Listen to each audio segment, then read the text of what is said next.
All right, everyone. Thank you for tuning in today to another collab episode with myself, Sportscard Therapist.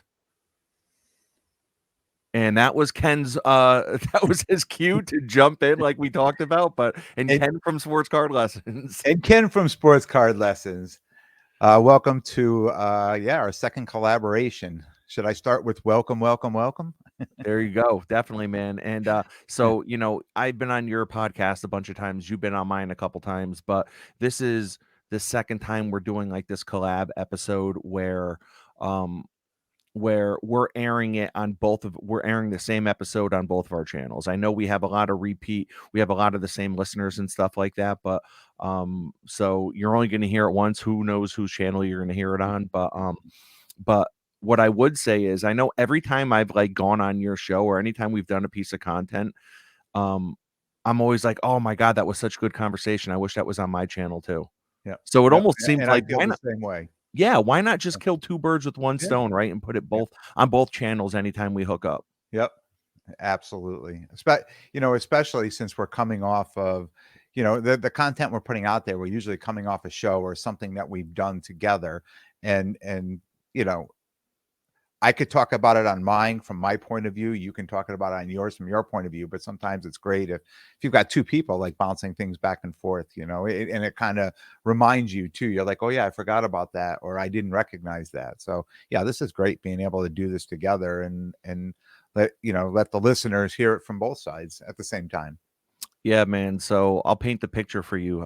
We're like a couple schoolgirls. So on the way to the shows when we set up together. Now we didn't drive to New Jersey to the last show this past Saturday.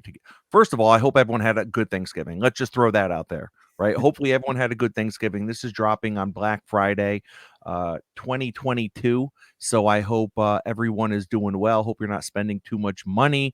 Got to save it for cards, but don't forget about the fam as well, right? Hopefully, you're over the food hangover. I know. In my pod this week that I already dropped, and it was one of those. I did the pod very late on Monday night. Monday night, I did it very late Monday night, and I just uploaded it. Right, I forgot to put the intro in because whatever, I don't even know what I was thinking. I'm at episode 44, and I forgot to put an intro in. And um on top of that, when I listened to it the next day, what I was talking about on, Friday, having a food hangover, I left out the food part and I said, I "Oh, I'll know. be over my hangover." My family's looking at me. They're like, "Are we partying on Thanksgiving?" Yeah, well, I know you enjoy a nice glass of white wine every once in a while, so I figured that's what you meant, but I had an idea that's not what you meant because I've never known you to be drunk since I've No, known you. no, no, So more it's food. More yeah, more yeah. more food, yeah, than the alcohol. Absolutely. Yeah, exactly. And let me just say this, I want to kind of put this out there. This is something that I would normally say on my podcast. With we're going through a lot of tough times right now, right? We're talking about cards, and this is a card podcast. We're going to be talking about spending money and whatnot. But this country, if you're in the United States, and I think probably all around the world is feeling it. We're in a recession right now, and money has been really tight recently. So don't put and I have this talk with my clients all the time, and really when as I'm saying it to my clients, it's almost like I'm giving myself the same pep talk. Um, don't feel like you need to break the bank to make your family happy. You know what I mean? If money is tight, put that out there. Like, yeah, guys, we're trying to cut back. My wife and I were just having the conversation before, like with my sister, all the kids, and blah blah blah. And she was like, "Listen, let them know like we're not going nuts for them this year for Christmas." And so I'm having that conversation with family. My wife's having that conversation with me. So don't feel like trust me, they'll get over not getting, millions of dollars in gifts. Yeah. They'll get over that, but you don't want to be playing catch up on Christmas in March and April. No, and that's really tough. That's really tough to do that, and you know, I I'm past that point. I mean, my kids are all grown up, and but I could remember, back when my kids were little, struggling a little and doing that, and it was one of those things that, come January, like December, you were like, yeah, I'm glad I did this. And then come January, you're like, oh my God, what have I done? Right. And yeah, it takes a lot to get out of it. And I always tell people just, you know, do what you can, but don't take on too much. Yeah. Don't take on too much. And sometimes just being around family is enough. Right? I mean, that's what the holidays are really about. I know we've commercialized it to the presents and the gifts and, who got what, but, I think, it when all this first started, it was really just to get the family together. It was a good time to get everybody together for a meal and things like that. So, don't forget that part of it. Yeah, yeah. And side note, I wasn't even planning on sharing any of this, but just to give you an idea of kind of like what I've been up to personally, I think the holidays, it really, it's the end of the year, so you look back and it's always a time of reflection for people, right? No matter what's happened, good, bad, or indifferent. And recently I've just been thinking about my father a lot. He passed away in 2013, and I've been thinking about him a lot. So I actually called up his older brother yesterday, my uncle Bill. I called up my his oldest brother yesterday, and there's a 12-year difference in their age, so like they weren't that close, I guess, but I called him, and I hadn't talked to him in a couple of years. I haven't seen him since my wedding 6 years ago. But I just talked with him for an hour. I opened up my laptop and I asked him, I said, hey, do you have some time to talk to me about my dad? And I just started asking questions about my dad, about their upbringing. It's like stuff that like I have a general idea, of like what how my dad was as a kid and what his upbringing was, but it made me, I don't know why, I think I was just feeling like super nostalgic and kind of emotional. Even now as I'm saying it, I could like feel my voice starting to crack a little. Um and I just took notes. I took like 2 pages of notes, just on stories about my dad and what he was like, what he liked, what he didn't like, and it was pretty cool. So, I did that yesterday, and because 2 out of 4 of the siblings are gone. He had 3 siblings. My dad is gone, and his favorite sister, who they were Mm, best friends, she's gone. So yeah, really it's just, 2 siblings left. They're getting older, and I want to be able to tell my kids about my father, their sure. grandfather who they never got to meet. Yeah. Yeah, that's a big deal, right? Like I just said before, family is a big deal, and especially if you didn't know that much about a father, a mother, or a grandparent too. Like I never even knew my grandparents. They were all gone before I was even born. So there's, and it's interesting now that with my mother, my father's been gone for years too, but with my mother, she's at that age now where she remembers everything, but who knows for how long. So, when I go and, I do a lot with her, I take care of, I do a lot with her. And, I get to hear all the stories and, you know, at my age, sometimes I'm hearing things for the first time. I'm like, wait, what? Yeah. How come I'm just hearing about this now? It's Yeah. kind of like the family little secrets that no one ever talked about, and I'm like, wait. We got to go get coffee now because I need to hear this whole story. And I'm like because I'm taking care of my mom, I'm the first one hearing these stories. And I'm like you, I'm like taking notes. At one time I said, can I tape this? Because I'm never going to remember this. And no one's going to believe me. Yeah. Yeah, no, definitely, definitely. And you know what? I've done that before too. I can remember talking to my grandmother and just recording a conversation. But one thing I learned about my dad, so his nickname was Boot, Boot. So everyone called him Boot his whole life, and my nickname was Lil Boot when I came along. So like all his friends, his coworkers, everyone called me Lil Boot, and I was always told it was because he always wore like these black boots. He always wore, he was a biker. He rode a motorcycle, Harley, and so he always wore black boots. And but then my uncle yesterday told me that he's like, oh, I think part of the reason why they called him Boot is because when he was a teenager, he had a beef with someone and he kicked in the guy's car window. And I was like, I've never heard this story before. Absolutely never heard this story before. But yeah, so I don't know. Family, it's cool. Good Yeah, stuff. yeah. Yeah. So So so we're yeah, we're man, like we're we're 10 minutes in. We 10 haven't minutes even in. mentioned the card yet. I know, haven't even mentioned a card. So generally, Ken and I, when we go to shows together, we usually when we set up, every time we do a show together, we're set up right next to each other. Usually the promoters, they look out for us. They're happy that, we're there. We're happy to be there. They put us front and center. We usually have prime real estate at most shows we set up at, which is really cool. And usually when we do that, we drive together. However, just as of recently, between me only doing like one day of a 2-day show and you might stay over, or me having, a son who, is only 5 months old, and I might have to like run and leave the show early. We haven't been driving together, but we talk literally on the phone the entire way there. For an hour and a half, we talk, right? So this past Saturday, Yeah. we talked for 90 minutes on the way there. We talked for 90 minutes on the phone on the ride home. But really, I think that's because even though we're set up right next to each other, We we're not can't talk. talking much at the shows because, I mean, the last show in New Jersey was pretty busy and it Yeah. felt good. And I know you talked about it on your podcast earlier this week. I talked about it on my podcast earlier this week. It felt really good to go to a show and see a nice, steady flow of people. Yeah. Yeah. I mean, it was great. And like you said, when we're at the show all day, we don't talk. Like we may come over if we have a pickup, we'll run over next to each other and show each other a card or something, or say, "Hey, I just got this," or "Hey, I just sold that." But I mean, we don't have time to like sit and chit chat, right? It's we had constant traffic, and being at the front door too, we get to see that. We get to see, and I said this too, about the Springfield show too, is like we get to see people on the way in, and then we get to see them on the way back out again. So really, it's kind of a cool position to be in, because you get to see people twice, and you'll see people like will go around the room 2 or 3 times. And when I go to a show, I'm that guy. When I go to the show, I'll never buy something on my first pass. And I may lose out. If I do, I do.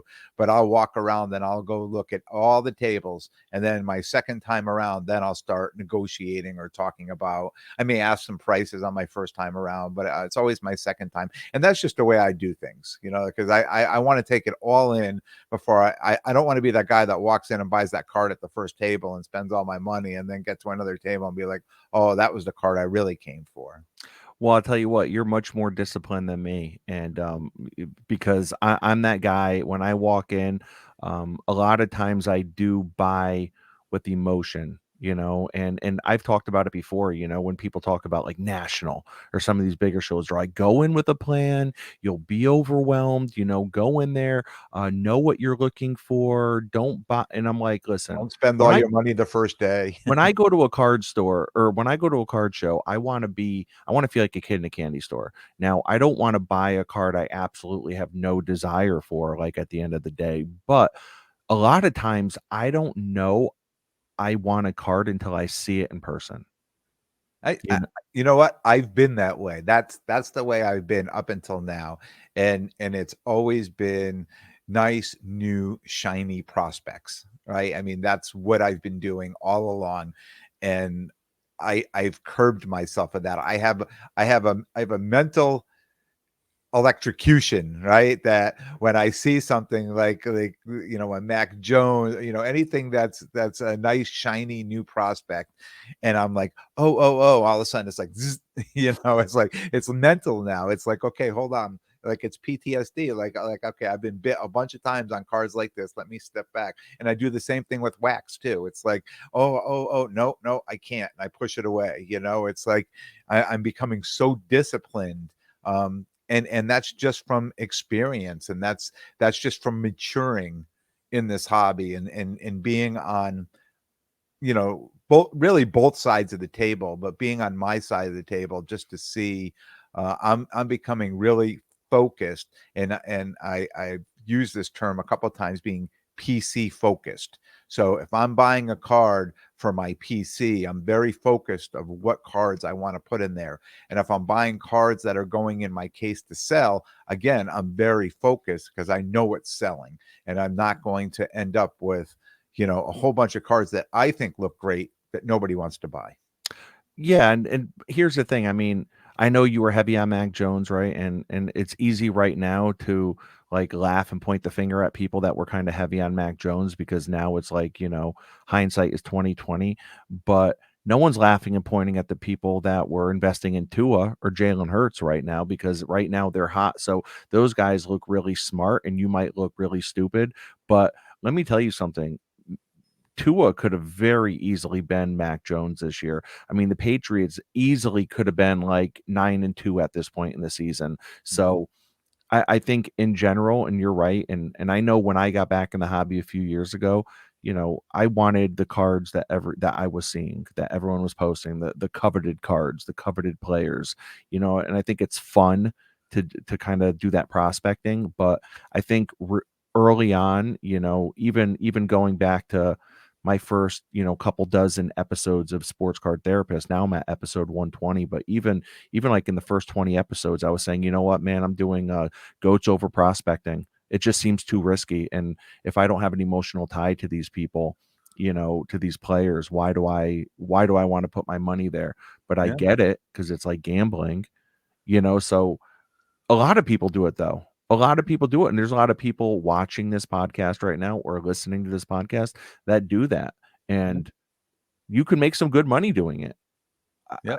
For me, But oh, go ahead, no, I was gonna finish. say it's just not for me though. Yeah, and I was gonna say, something I say all the time is you have to lose to win, right? You're not going to show up in anything and just be 100% winner at everything. I don't care what you do. You need to go in, even if you win the very first time, right? And you go back the second time and you lose your shirt, right? And you're like, oh, okay, that put me back in my place, right? That set me back a little. But those are the things you remember. Those are the lessons that you remember, that you carry with you.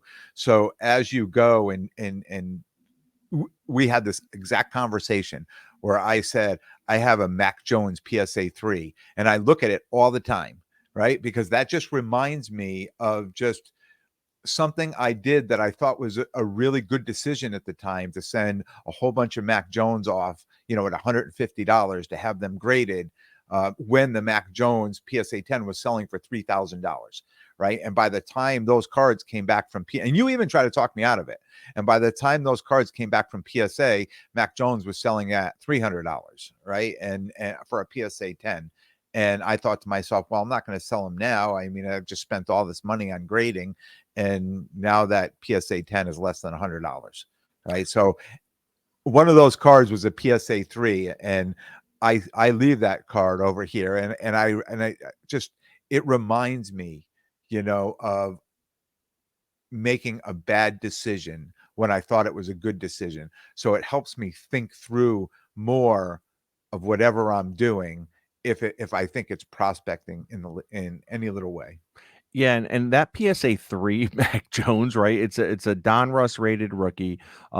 And you had like 6 or 7 of them, right? That you sent out the PSA at $150. I remember you ended up spending like $1,000 on grading and that one thing, but that's because the 10s at the time were going for 3 grand. And that PSA 3 that you got, if you showed it to me, just looking at it, that looks like a PSA 10. That Yeah, should be a 10. So that tells me that there's probably some kind of like weird invisible print line that like no one sees, or there's like a hairline crease that the human eye really can't see unless you are fully trained at looking at these cards.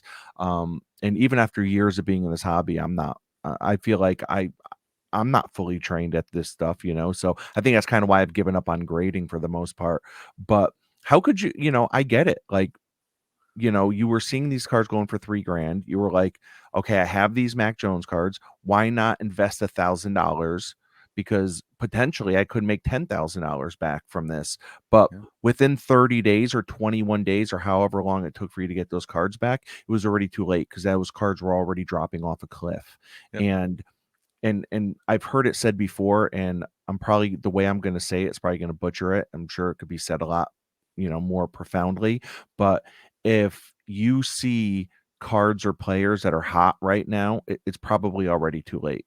So you either have to really be able to prospect on guys before they get hot, or just kind of, get lucky and maybe it's someone you PC that gets hot. But yeah, one thing that you said that has stood out to me, and I said this to you the other day, you said it on your podcast before, you said, if I'm in this as a dealer, right? You're in this as a dealer. If there is the hottest player in the market right now, like Mac Jones was last year, like Tua and Jalen Hurts are at this moment, at least.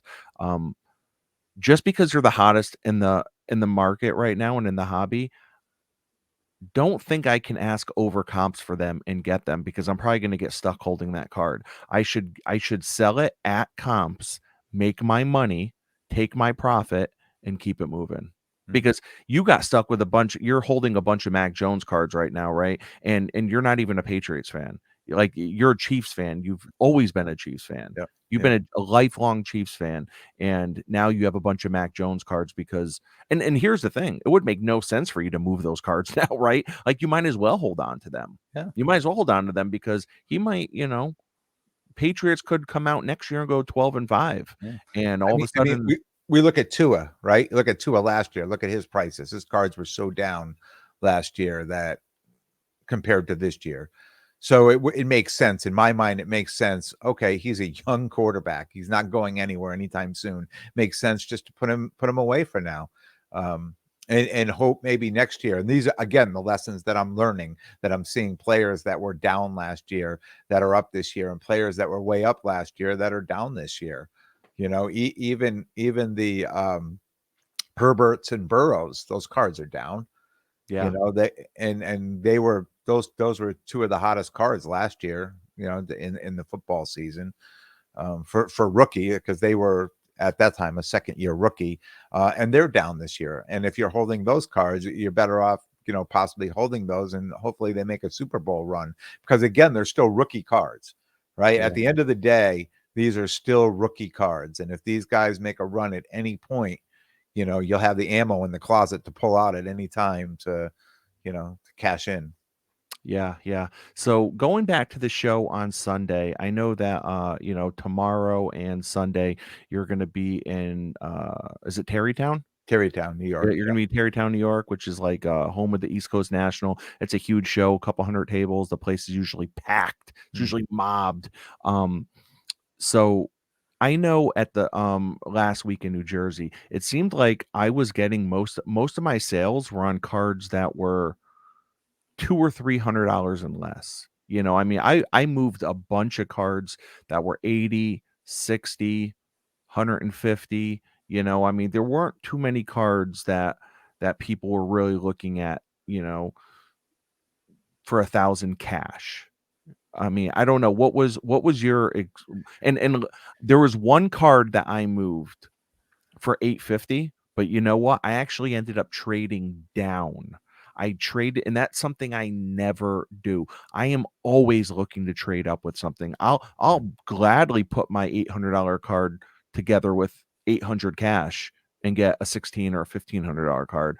But I traded down because I didn't feel this card. I wasn't attached to it or anything, and I got a couple liquid cards, and I got I got a Giannis Prism rookie, BGS 95. Comps were between 5 and $600 on that.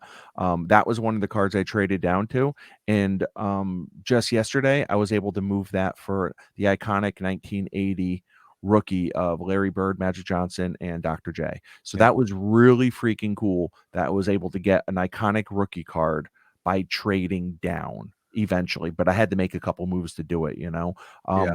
but what was your experience with like your selling? What were your sales? Were people looking to do partial trade, partial cash? Like what were you seeing on Saturday? Because you have some big cards in your case, some big liquid NFL cards. Yep, yep. So for me, that last show last weekend started the weekend before for me. So I went to the Mount Kisco show in New York. It was my second time going there. It Just to was a walk it. You went to walk it. I just went to walk it. Yeah. And while I was there, it's a small show. While I was there, I was walking around. I was listening to people. I'm looking in people's cases, and I could see people.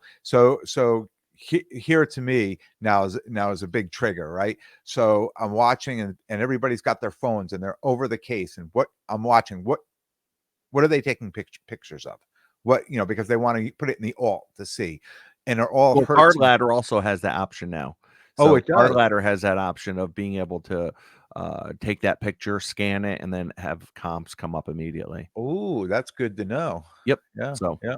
So they're either taking pictures of the cards, and I'm seeing running into people I know, and they're doing this. They're looking at the same cards, and we're having a conversation about them. Oh, I think that card's too high and whatever. And I'm thinking in my mind, well, it may be high, but this is what people are looking for right now. So walking around that show, I got the idea that people were really looking for Hertz and Tua cards.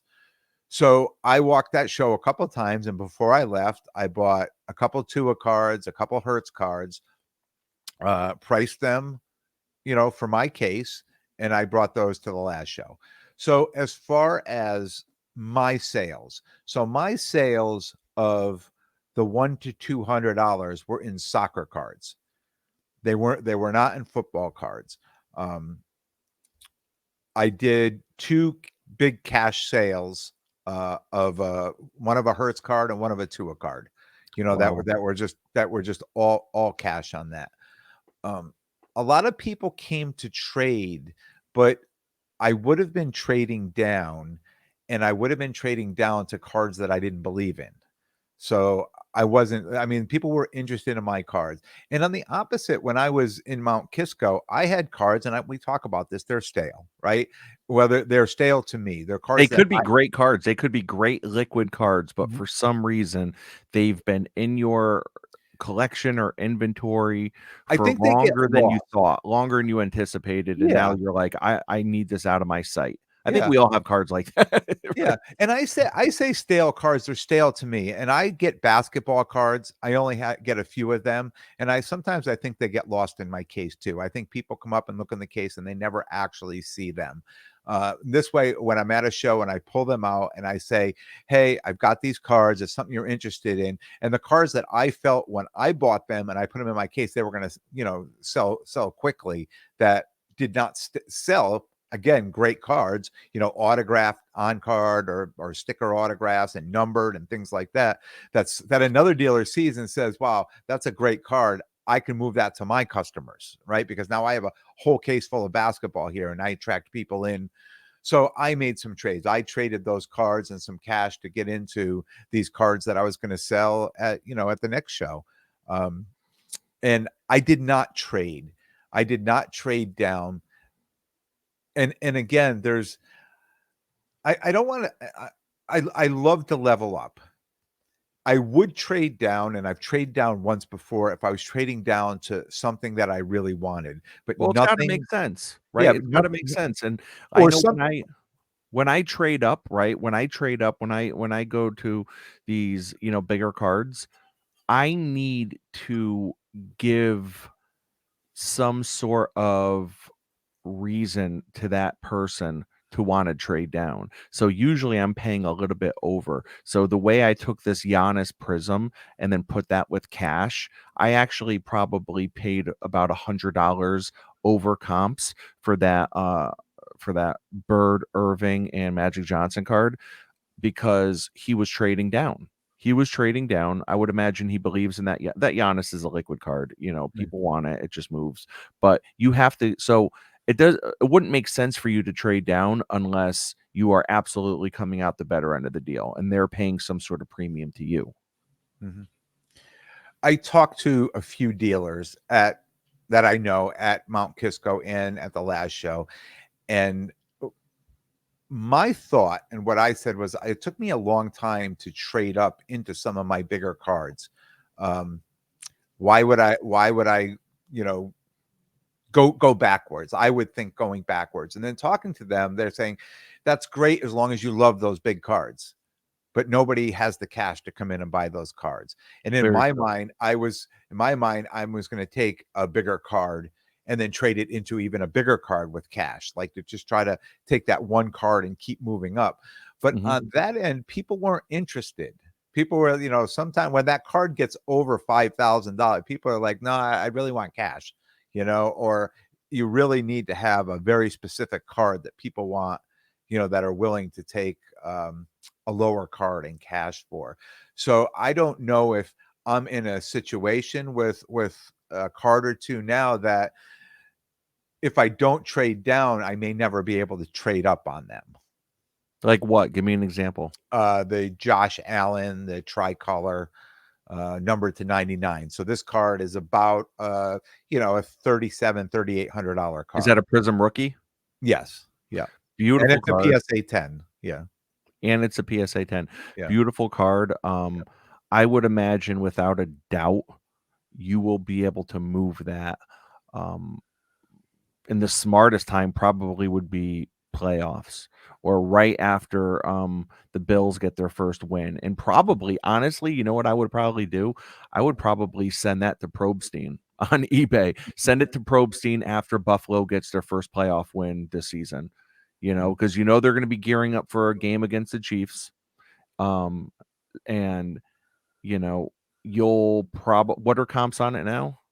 About 3,700. I could be wrong. It all depends on where the market is. But if I'm gonna get my crystal ball out and probably definitely be wrong about this, we'll probably look back on this to see how wrong I was. But I would imagine that if comps right now are 3,800, you'll probably be able to get 4,500 for it after the first playoff win this Mhm. season that Buffalo has during that week, middle of the week. And after fees and everything like that, you'll probably get like 4K cash, which is probably what you would get offered at a show anyways. But it makes me nervous not to have control. It makes Of me course, me nervous too. to I've never lose sent any control cards of into a big auction card like without a that. doubt. I could send that card in, and I'm not going to be on my end. I'm not going to be trying to pump it anywhere. So I'm going to be sitting home waiting and watching to see where this goes. And somebody may get that card for 2,500. What if nobody wants to bid it? That's I would rather hold it and Get cash in hand. take cash in hand with it Yeah. and have complete control over that card. My thought with that card was honestly, and it's a beautiful card, and Josh Allen is hot, right? My thought with that card was I'm going to trade this and cash up to a Mahomes XRC PSA 10. I mean that was my goal when I acquired that card. That was my next step into a Mahomes XRC PSA 10. Yeah. And honestly, I have not been able to find one at a show to make that offer.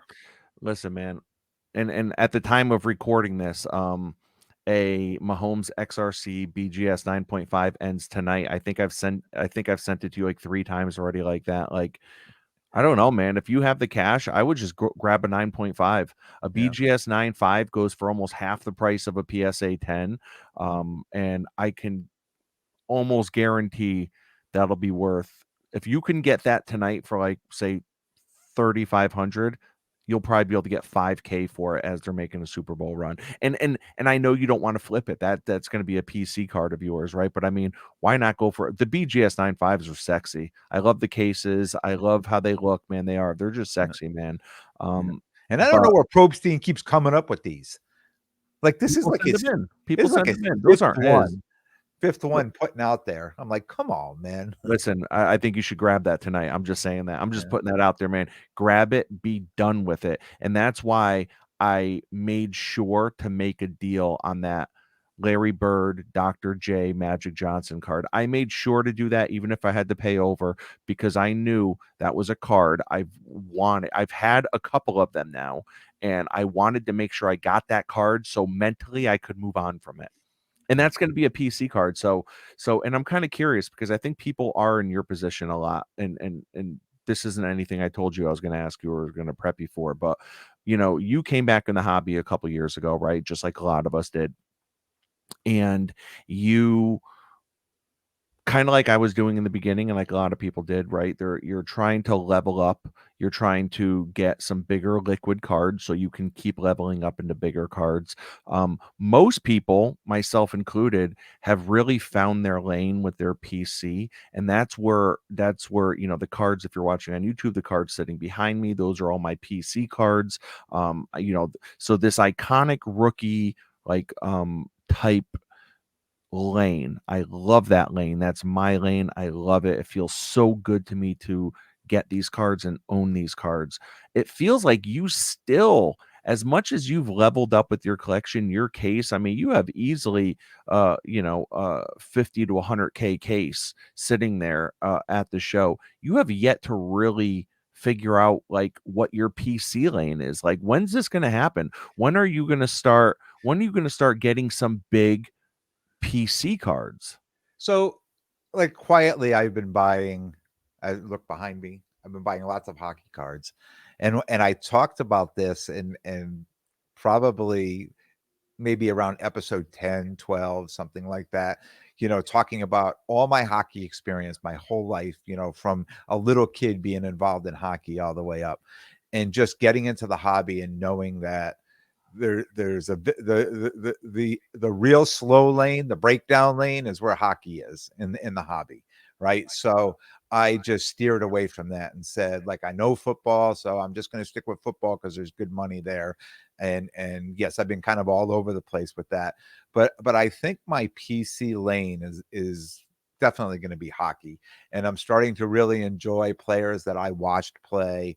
I mean, I've prospected a little, just getting, you know, uh, these new young guns cards, but I've been, making some investments in some Gretzky cards, some Ovechkin cards, some Mario Lemieux cards, players like that, and I'm really enjoying that. And I've been able to separate that from the business part of the hobby. I'm separating that from my cases. It's something that I work on my cases and get ready for shows and I do all that. And then it's like a whole other thing that I do where I say, okay, now it's my time. Now I'm going to go look for some hockey cards and I'm going to do this and do that. And honestly, um, the only pickup I had last week at the last show was this second year Alex Ovechkin NHL Sweet Stitches. I'll hold that up. And hockey, if you know, is all game worn. Everything that they put in there is always game worn. And this was numbered to 200, right? Wow. So Yeah. cards like this, and they're very affordable. And I'm just having a good time doing it. So right now, Finally, after a couple years, you are starting to really hone in on maybe some hockey cards, and it sounds almost like almost how I see things with, like, anything that kinda brings nostalgia, right? And I think that's for a yeah, lot of us, and I think that's why there's a big area in the hobby that collect a lot of, like, 90s inserts because those are the, players that we grew up watching, right? yeah. And so you're saying, like, "You know what? Ovechkin, Gretzky, these are guys that I've watched over the course of my life that I really like, and I think slowly I'm gonna start investing in those." Yeah. Yep. I And love I it. still have, believe it or not, I still have boxes of cards from the 70s that I had that I didn't they weren't the same cards that I had in the 70s, but they're cards that I acquired in the late 80s, early 90s of the 70s players. And I've dug out all these boxes and I've sleeved all these cards and I've just kept them. I've held on to them. There's not a lot of value in them, but I'm having fun with it. And I figured out a way, like I said before, to separate my PC from the shows, the business part of, Yeah. Yeah, what's in my definitely. case. Yeah. Well, one thing I can say, so I'm in this vintage group chat, right, on Instagram, and a bunch of vintage guys, and they're phenomenal, incredible guys. I mean, everything from, a 50K collection to $1 million collections, in there. And last night I saw something and someone said, "Man, these auctions are getting butchered." And I'm like, the way that was worded, what does that mean exactly? I think I know what that means, but let me see. And as I started reading all the comments and follow-ups to that comment, it was like between the recession that we're in and between the holidays, these auctions are ending low super low. So I mean, you got to figure, man. You've talked about how you can get some steals on a Sunday night if Monday's a holiday, if it's a Yeah. 3-day weekend, right? I mean, here we are, right? I know in AA they call they call the three holidays the Bermuda Triangle because a lot of times people like lose their sobriety, like the Bermuda Triangle, right? Like that's like this mysterious place like out in the ocean where people get lost and you never hear from them again, right? Like, so Yeah. in AA, they call the three holidays, Thanksgiving, Christmas, and New Year's, the Bermuda Triangle. So when you think about it like that, how busy we are, how much we just kind of get lost in the holidays and how distracted we're all going to be over the next 5 or 6 weeks, I would think would, and how strapped for cash most of us will probably be. I mean, I think now would probably be the time to keep your eye on these auctions. Don't sleep on these auctions. Mm. You know what I mean? And I've even put myself in predicaments before where I've won auctions and didn't have the card funds available. I had my personal funds, but I don't want to touch. I want to use card funds. I don't Right. want to use, so then there becomes that challenge of like, oh my God, I need to move something now. And then all of a sudden, I'm on Instagram or I'm in the Facebook group selling a card below comps.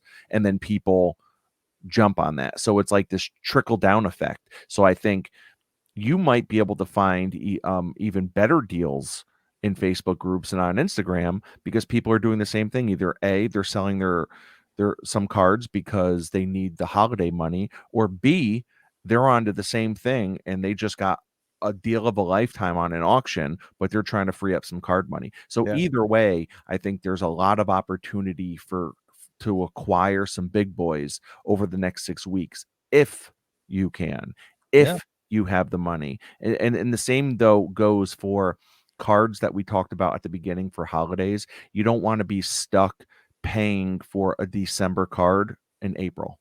You Yeah. don't want to do that. You know what I Yeah. mean? So be responsible, but also if you can do it, I think there's some real opportunities over the next 6 weeks. Yeah. Plan ahead. Plan ahead, and that's how I always say you need to plan ahead. And one thing, and coming into the holidays, I'm going to say that before I jump back into cards that I've instilled in my kids is never carry a balance on your credit card, right? So why pay interest on your own money? And I've done that my whole life, and if I'm spending money, it's because I had the money and I planned ahead to spend the money. And if I don't have the money, I'm not putting it on a credit card or I'm not charging it. Um, but anyways, back to the cards. Just talking about getting these great deals. I mean, here I'm just holding up a Tua XRC PSA 10 that just came in the mail yesterday, just in, Nice. just in time for the show this weekend. That should be gone this weekend. And Yeah, and the if price you I picked don't if you don't move that card this weekend, you're probably doing something wrong. the Because the price I picked the card up for that, by the time it showed up to the house, by the time I got it here, it was, the price is almost doubled of that yeah. card. So, I start to think to myself, okay, there's some shining lights here. I'm getting it. I'm figuring things out, and I get really excited when something goes right, like when something goes as planned. But you're still prospecting. So you were just talking about how you wanna get away from the prospecting, but now I think prospecting pulls you back in when you're able to get deals like that and potentially make that kind of flip, and I think that's what keeps people prospecting. Yeah, and the price I got it at, um, again, being a much smarter collector, uh, the price I got it at just made so much sense. And the same with the cards last weekend. When I came up with a price to buy those cards that I knew I could sell them at the following show, I said, Here is my offer. I really don't want to negotiate, because this is all I want to play, pay for these cards. But then I had these trade value, these trade cards. If you want to make a deal with those, let's go ahead. And we were able to do that. So there's still a price point in mind. And with this card, I did not go crazy. There was a price point that I said, if I get this card, I could turn around and sell this card. If I put this card right now in a Facebook group or throw it on an Instagram story, I would sell it for a profit. So again, it is prospecting because he's a younger guy, but he's a hot guy right now, so it's something that I'll be able to move. I'm struggling right now. I'm working with a deal right now of a couple, big Zach Wilson cards that, I mean, he may not even start this weekend. And I'm trying to get them at a price Yeah. that makes sense, that if he doesn't start. and I've kind of thrown my final offer back saying, this is, I mean, don't be offended with me, but this is the only price that makes sense to me to purchase this at. And I'm okay walking away from the cards. Listen, it's when it comes to Zach Wilson, at least this week, it's a buyer's market. He had the worst week ever. Um, Everyone hates him, including his own locker room, I would imagine. I mean, the fact that he took zero accountability, so just to kind of rewind, I'm sure this is going to be old news pretty soon, but so this past weekend, the Jets played the Patriots. It was a 3-3 game with like 15 seconds left, and the Patriots won on basically what was like a walk-off punt return touchdown Yep. and ended up winning, right? And he blamed having a bad game on the wind. But the thing is, Mac Jones went like 22 for 27 with the wind. So that didn't hold up. Then a reporter said, do you, and I'm paraphrasing here, but do you take any of the blame for not winning the game when your defense had such a good game? And he said, no. He literally just said no. And I mean, He's blaming it on everyone lost somebody it. else. The sports world completely lost it. Yeah. And for good reason, like it sounds so cliche, like every time you hear these sports cliches, whether if it's LeBron or it's him or it's her, like, up, I got to do better. I take full responsibility, blah, blah, blah. But that's because that's what you're supposed to say. Especially if you're the quarterback. So yeah, people don't even know. And I know New York Sports Talk Radio, the Fan. I love the Fan. They put out a poll to listeners in New York City, in New York City. So they probably got thousands, if not hundreds of thousands of responses about who you want to be the Jets quarterback. And Zach Wilson was last out of the three. He was tied with Joe Flacco with like 23% each. And then like 60% went to what's that guy? Is it White? Yeah. Yeah. So, Yeah. yeah. So, I mean, he's crashing and burning. So now would be the time. And if you can get in at a decent price, and for that reason, why last night I actually text you. I was about to make a play on a Mac Jones XRC last night because Yeah, I saw that. I'm like Mac Jones is no one wants Mac Jones right No. now. I'm going to try to grab this XRC Yeah. just because why not? No. But Obviously, somebody wanted it more. absolutely. But I'll tell you what, man, with between that Josh Allen card you have, the tricolor prism, and the uh Tua that you have, the XRC, I would imagine you'd be able to put both those together if you wanted to, and maybe even like a grand cash just so the dealer gets some cash because cash is king, right? Yeah. Yep. Even like a grand cash and probably be able to walk away with like a gorgeous Mahomes RPA. Yeah. I Yeah. mean, and the thing is, because in my opinion, from everything I've seen, like Josh Allen's numbers aren't great. Like he's electric on the field, and we've all seen what Josh Allen can do. But when you compare his numbers to Mahomes, I saw this like stat. I think Mahomes only played like 3 more games than him or something like that. But Mahomes has like almost double the yardage career, double the touchdowns career, less interceptions. Like the stats are just mind-boggling at Yeah, but how much better Mahomes is than Allen, and yet Allen prices were going for more than Mahomes this offseason. I'll tell you why. The stats go out the window, and it's almost as if Allen or the Buffalo Bills are like the nemesis to the Kansas City Chiefs. It was Tom Brady, right? It was Tom Brady and the Patriots. They could beat them, but they didn't beat them when they needed to beat them, right? And it was, that huge game last year with Josh Oh, that Allen, was with incredible. the Bills and the Chiefs. And then this year, the Bills go out and beat the Chiefs, this year. And, people are saying, oh, that's it. AFC championship game is, Bills and Chiefs, and Josh Allen, all he needs to do is, like the Patriots, get to the playoffs and play well. And they'll go to an AFC championship game. They have a lot of pieces in place in that team up there in Buffalo. Listen, if Mahomes does not win, I'll put it at 4, just like Joe Montana. If he doesn't win 4 rings in his career, I'll be shocked. Hmm. I'll be absolutely shocked if he doesn't have 4 rings. Yeah. I don't think he's gonna have a career like Brady. I don't think anyone ever will, Yeah. right? Like, 7 titles, that's unreachable. Yeah. But I'd I be think a shocked lot if he of doesn't record score. he's gonna break a lot of records. Yeah, Mahomes is a different animal. He yeah, is, he's the guy. yeah, Um, but yeah, man. So I know you have to go. You're actually past the time that you have to go. yeah, yeah, This was awesome, man. This was great doing this again, man. And really, this is just stuff we talk about on a daily basis, anyways. We just decided to record it today. yeah, good time as usual, and I say all the time, like, when you got on and you said, "Do we need to talk about anything?" I said, "No." It's like, "Here, I'm gonna dial the phone, and this is what we're gonna do because this is what we this is just our daily, conversations." Absolutely. Uh, So I'll end with my tagline and you could end with yours, guys. Oh, don't forget, reach out to us. I'm Sports Card Therapist on Instagram. He is Sports Card Lessons on Instagram. Uh, like and subscribe to both of our podcasts. Please leave us a 5-star rating. However it is you listen to us, please go on and leave us a rating. That helps the both podcasts grow. And thank you very much, guys. Take care of yourself and your collection.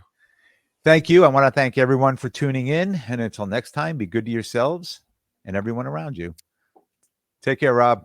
You too, man.